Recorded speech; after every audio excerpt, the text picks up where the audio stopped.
isso aí, estamos de volta e agora com as dicas de um super time de profissionais de saúde. Eles falam sobre cuidados que devemos ter com a garotada nesse momento de retorno à sala de aula.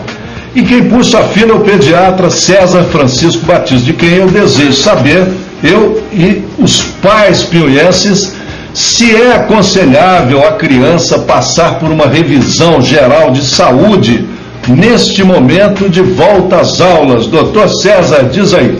Luciano, na verdade não só é aconselhável, como é totalmente necessário que as crianças, ou os jovens, ou aquele filho que vai a primeira vez para a escola, passar para uma avaliação médica, seja nos consultórios particulares através do seu médico, seja através dos postos de saúde, seja nos locais que a criança ou a família tem acesso na sua área de saúde, e principalmente, já gostaria de dar algumas dicas para aqueles pais que não tiveram a oportunidade de fazer essa revisão, já está mais ou menos em cima da hora, que as aulas começam agora, checar a caderneta de vacina, o cartão de vacina da criança, procurar as unidades de saúde e as unidades de atendimento para que as suas vacinas sejam feitas no que falta no calendário, procurar para a criança ter um atendimento clínico imediato para ver se ela tem alguma alteração física necessária de alguma correção, procurar fazer algum exame complementar que não tenha feito para que veja se ela tem anemia, se ela tem um déficit de visão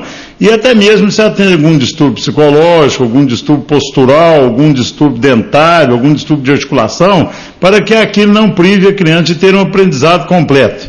Pois nós bem sabemos que um aprendizado completo é realmente feito num organismo são, num organismo sadio, num organismo apto a receber ensinamentos.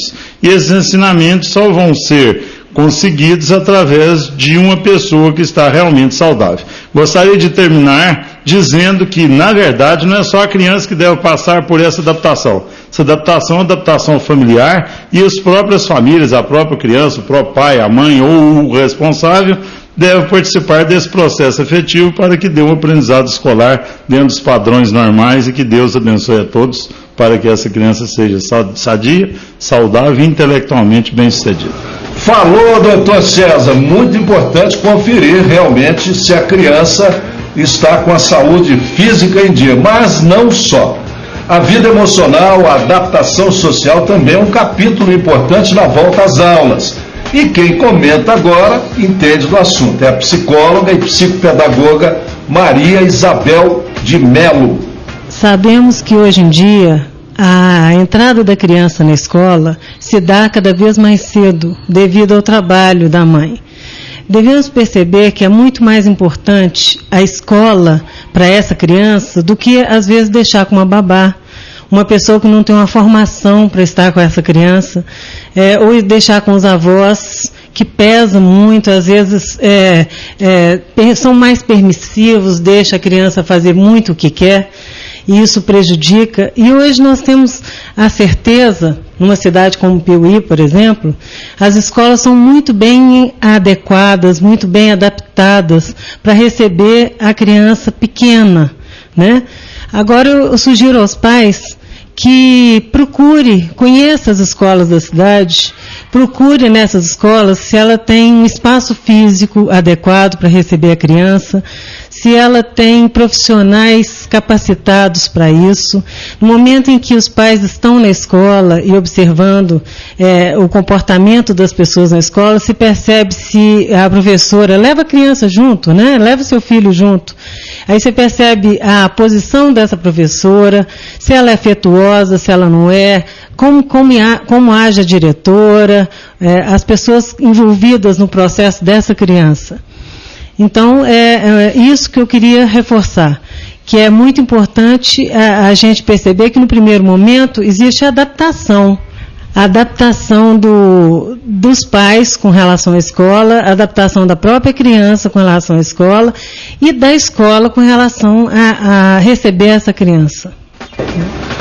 Tá aí palavra da doutora Maria Isabel, e vamos em frente. Da psicologia a gente pula para a nutrição. Eu convidei para participar do programa de hoje a nutricionista Reile Lupe Lima Terra. Um abraço para ela.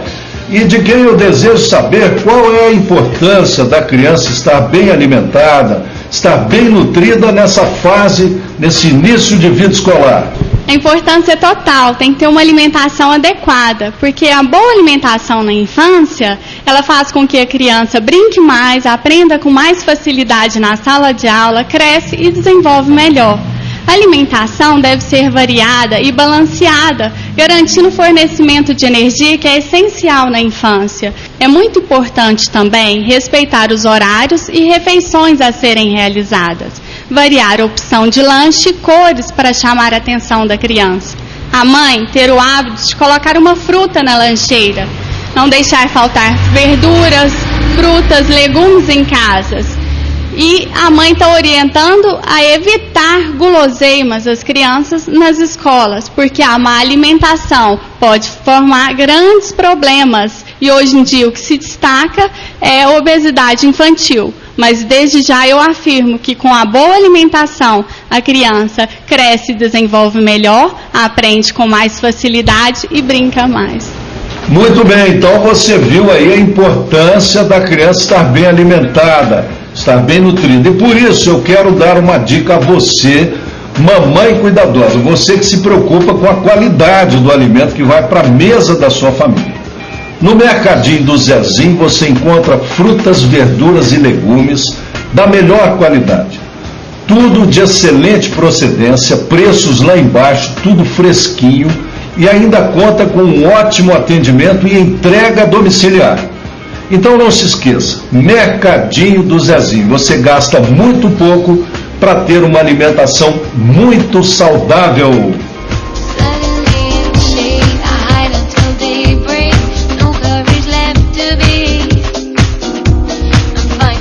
E muito bem, vamos agora a um aspecto importantíssimo para a saúde da criança, é a postura física. Nós convidamos duas especialistas para tratar desse assunto. A primeira é a fisioterapeuta Valéria Arantes Melo, de quem eu quero saber quais são as dicas de postura que ela pode dar às crianças, aos seus pais, aos seus cuidadores e aos professores dessas crianças. Diz aí. Bom, na escola, os professores devem estar atentos à postura da criança sentada. Os pés devem estar apoiados no chão, os joelhos dobrados a 90 graus, braços apoiados na carteira e coluna reta. O ideal seriam as carteiras separadas. Carteiras de um braço só favorecem o aparecimento de escoliose, porque a criança acaba inclinando o tronco para escrever no caderno. Em casa, os pais devem orientar que o dever seja feito na mesa e não no chão ou na cama. Quanto ao uso das mochilas, o ideal são as de 2 alças. A de uma alça só e as de carrinho, elas favorecem também a inclinação da criança. Um cuidado é com o peso dessas mochilas. E um alerta que eu deixo para os pais é com o tempo das crianças e a postura delas em frente ao computador. Bom, aí estão, portanto, as dicas da doutora Valéria. E vamos a um outro esclarecimento sobre a questão da postura. É o seguinte, como é que eu posso perceber se a criança está desenvolvendo uma postura inadequada? E quem responde agora é a também fisioterapeuta convidada, Rejane Lima Terra. Vamos ver. Os hábitos posturais da criança é que determina nela uma boa postura ou uma má postura, que vai garantir o bem-estar físico desse indivíduo em crescimento. Alguns fatores como obesidade, a falta de atividade física, o uso inadequado de mochilas, o peso dessas mochilas pode levar a desvios posturais. E isso trazer consequências mais tarde. É importante que pais e professores avaliem a criança, ela em pé, avalie a criança andando, se ela tem a tendência mais para um lado do corpo para o outro, o alinhamento de ombros, quadril, joelho, tornozelo, distribuição do peso do corpo nos pés e, notando alguma alteração, encaminhar para o especialista. É importante que ela seja tratada. Existe o tratamento conservador com a fisioterapia, às vezes associado ao uso de coletes, às vezes também até cirurgia, mas o que é mais importante é que a atividade física melhora a postura. dê preferência aos exercícios aquáticos e já existe o Pilates para criança.